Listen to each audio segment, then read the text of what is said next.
कई सारे J23 aspirants को एक काफ़ी कॉमन प्रॉब्लम है कि उनके बोर्ड्स एग्जाम भी अभी आ रहे हैं या उनके प्री बोर्ड्स अभी चल रहे हैं या प्रैक्टिकल एग्जाम्स, ये तीनों चीज़ें अभी साथ में आ रही हैं।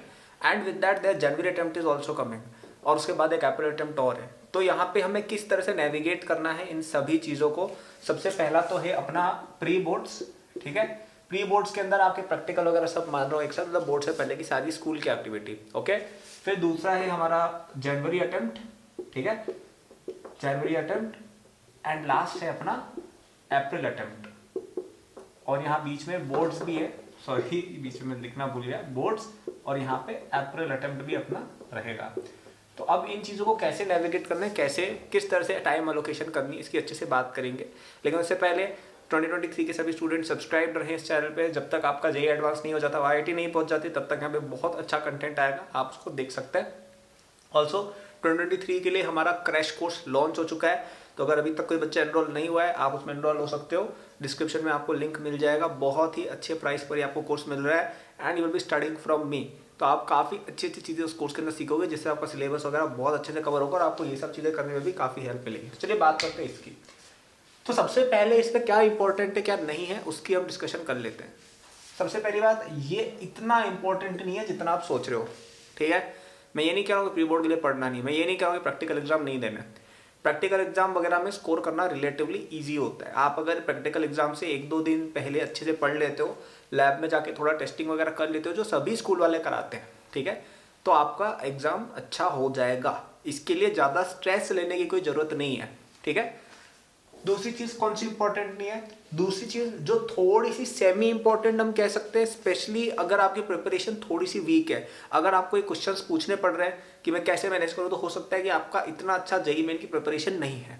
तो मेरे अकॉर्डिंग आपका boards is more important than your January attempt. ठीक है, कंफ्यूज मत, तो मैं ये नहीं कह रहा हूँ जनवरी अटेम्प्ट में पढ़ना नहीं है, जनवरी अटेम्प्ट फालतू है, मैं ऐसा नहीं कह रहा हूँ। मैं ये कह रहा हूँ कि अगर आपकी प्रिपरेशन जनवरी की इतनी भी अच्छी नहीं है, तो आपके लिए बोर्ड एग्जाम्स भी इंपॉर्टेंट है। ठीक है, आपके लिए सबसे इंपॉर्टेंट चीज़ अप्रैल अटेम्प्ट रहेगी, क्योंकि उससे आपका कॉलेज एडमिशन होगा, और ज़्यादातर बच्चे जो प्रिपरेशन कर रहे हैं अभी, वो अप्रैल अटेम्प्ट को अपना मेन अटेम्प्ट मान रहे हैं। जनवरी के लिए तैयारी कर रहे हैं, बट दे आर कंसिडरिंग कि हाँ यार अप्रैल में अपना मेन परफॉर्मेंस रहेगा। तो अब यहाँ पे जो सीक्वेंस रहनी चाहिए, ये चीज़ के बारे में आपको बहुत ज़्यादा नहीं सोच रहे हैं। आपको मेनली देखो, प्रैक्टिकल या प्री बोर्ड्स के लिए 1-2-3 दिन आप पढ़ लोगे, इनफ है। ठीक है, एग्जाम से 1-2 दिन पहले पढ़ लोगे, इनफ है। मेन हम इसकी बात करेंगे।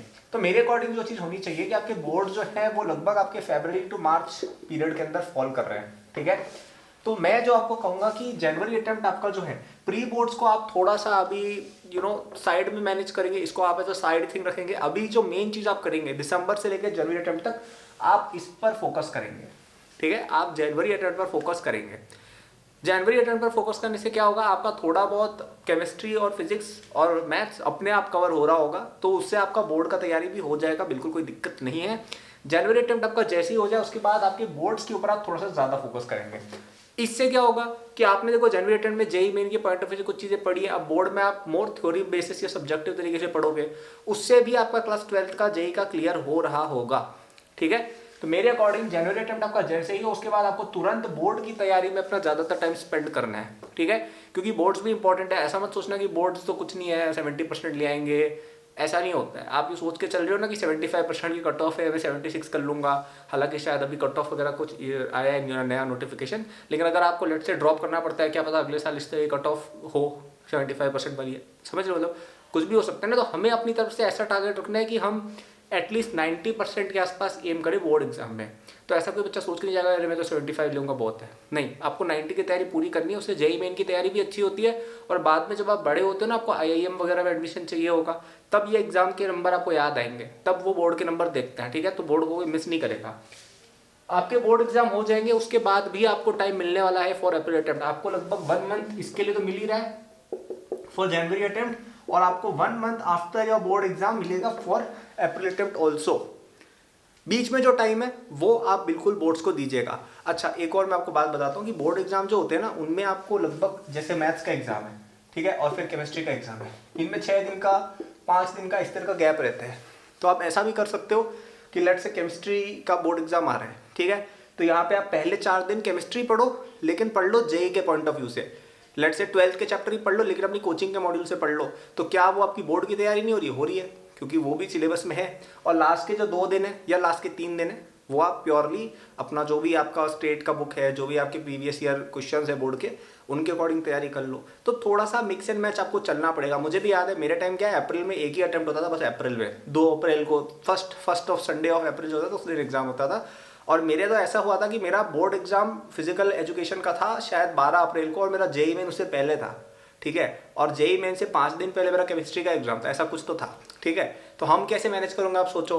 तो हम यही करते थे, क्या करते थे कि पहले अपनी प्रिपरेशन, जैसे मैं आपको कह रहा हूँ ना कि आपके पास भी टाइम है क्योंकि अभी बोर्ड थोड़े से दूर है, जनवरी अटेम्प्ट पहले है, तो पहले हमने जनवरी के लिए पढ़ लिया। फिर जब बोर्ड पास में आएंगे तो क्या करेंगे, इस तरह से स्प्लिट कर लेंगे कि 4 दिन हमने जेईई की प्रिपरेशन कर ली। सब्जेक्ट सेम ही रखना, ऐसा मत करना कि यहाँ पे फिजिक्स पढ़ने लग जाओ, सब्जेक्ट सेम ही रखो, लेकिन जेईई का भी बहाने बहाने से पढ़ते जाओ, और फिर एग्जाम दे के आ जाते थे, ठीक है। तो आपको भी थोड़ा सा मैनेज करना पड़ेगा। यहाँ पे कोई आसान आंसर्स नहीं है कि अरे ऐसे कर लो वैसे कर लो, आपको थोड़ा सा अपने विवेक से भी चलना पड़ेगा। बाकी मेन चीज़ें मैंने बता दी है कि utilize the time between boards. And अभी क्या क्या फोकस करना है मैंने आपको बोल दिया कि प्री बोर्ड्स पे इतना फोकस करने का कोई नीड नहीं है, 1-2 दिन पहले पढ़ लो, हो जाएगा, कोई दिक्कत नहीं है, ठीक है। मैं ऐसा नहीं कह रहा हूँ कि प्री बोर्ड में फेल होके मत आ जाना, फिर बोलना कि कल्पित सर ने मैं बोला था कि अरे फेल हो जाओ, नहीं। मैं कह रहा हूँ कि आप पढ़ो बोर्ड्स के लिए, प्री बोर्ड्स के लिए, लेकिन इतना भी फोकस नहीं कर देना कि जनवरी को भूल जाए। जनवरी अटेम्प्ट तक जनवरी के लिए चुपचाप पढ़ेंगे, उसके बाद हम बोर्ड्स पे अपना फोकस शिफ्ट करेंगे थोड़ा सा ज़्यादा। और ऐसा भी नहीं करना है कि जनवरी के बाद बोर्ड्स ही बोर्ड्स का गुणगान करने लग जाओ, नहीं। बोर्ड्स में जब 4-5 दिन बचे हो तब तक हम लेट्स से 50-50 रखेंगे बोर्ड्स एंड जेईई, ठीक है। तो आई होप आपको एक क्लियर पिक्चर मिल गई हो, और अगर आपको ये सब मैनेज करना है बहुत ही अच्छे तरीके से तो आप हमारे जेईई क्रैश कोर्स में एनरोल हो सकते हो। इसमें 3 वेरिएंट्स आते हैं, जेईई मेन प्लस एडवांस और जेईई एडवांस, ठीक है। तो मेन प्लस एडवांस का सबसे ज़्यादा बच्चे ले रहे हैं, तो वो आपका जेईई एडवांस तक चलेगा, उसमें आपका जेईई मेन का तैयारी भी हो जाएगा, एडवांस का भी तैयारी हो जाएगा, एंड मोस्ट इंपॉर्टेंटली आपका काफ़ी टाइम सेव होगा, क्योंकि मेरी कई सारी उसमें पढ़ने की टेक्निक्स, ट्रिक्स वगैरह ये सब जो चीज़ें हैं मैंने उसमें वो बहुत ही कंप्रेस करके आपको बताई हुई है। तो आपको ऐसा लगेगा ही नहीं कि आपका टाइम जा रहा है, आप काफ़ी कम टाइम में वो चीज़ें पढ़ पाओगे, ठीक है। और इससे आपका सिलेबस बहुत जल्दी कवर होगा और आपके बोर्ड्स की तैयारी के लिए भी आपको टाइम मिल जाएगा। तो लिंक डिस्क्रिप्शन में दिया हुआ है, आप उसको चेक कर सकते हैं। Hope this video help you, like and subscribe for more. Bye.